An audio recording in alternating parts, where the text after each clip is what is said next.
Hello and welcome to Wednesday's programme. I'm John T. Messer. And I'm Victoria Davis. Coming up tonight between now and 6:30.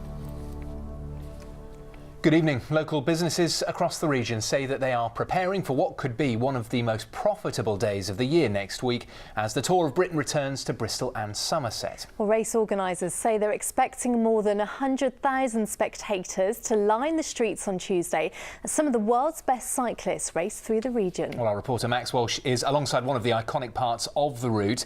So Max, just tell us first of all how big a deal this could be for the local economy.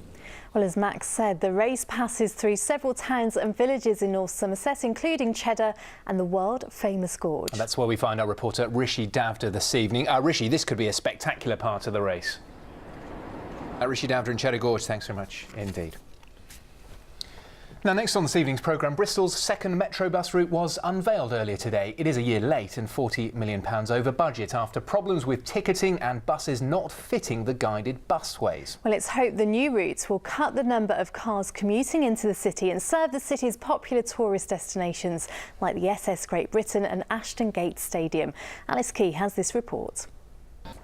A cyclist has been seriously injured after a crash in Bristol this afternoon. It happened on Queen. The family of a 21-year-old woman who died in a crash in Wiltshire has described her as the most beautiful, kind, loving woman. Carly Hewson.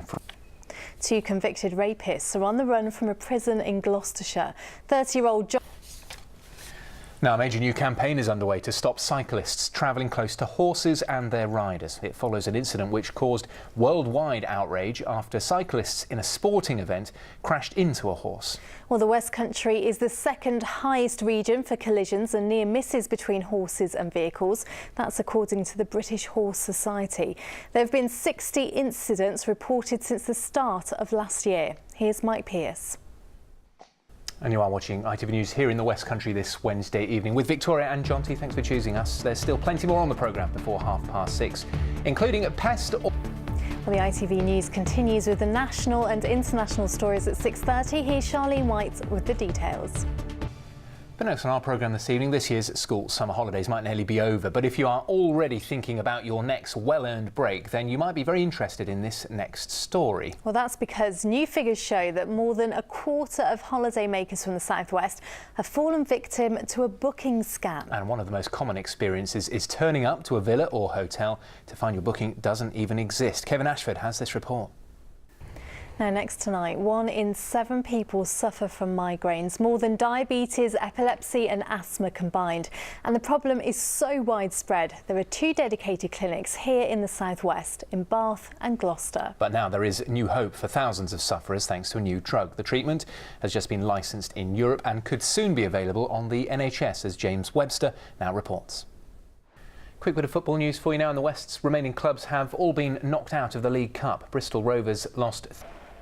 Now, this summer, we're looking for people to represent our region as regional fundraiser at the Daily Mirror Pride of Britain Awards, and we need your help. We want to hear stories about amazing fundraisers who come up with creative, ingenious or simply industrious ways to raise much-needed cash for good causes. Now, like me, you may not like them, but you're now being asked to count the wasps you see in your garden as part of the Great Wasp Survey. Yes, scientists, including those from the University of Gloucester, want to know more about their numbers, especially after such a hot summer. But as Ken Goodwin reports, not everyone has them to their liking.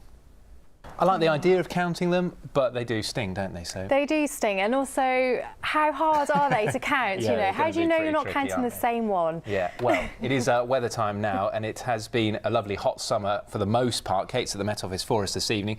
Kate, is it good wasp weather for the next few days? OK, Kate, lovely stuff. Thanks very much indeed.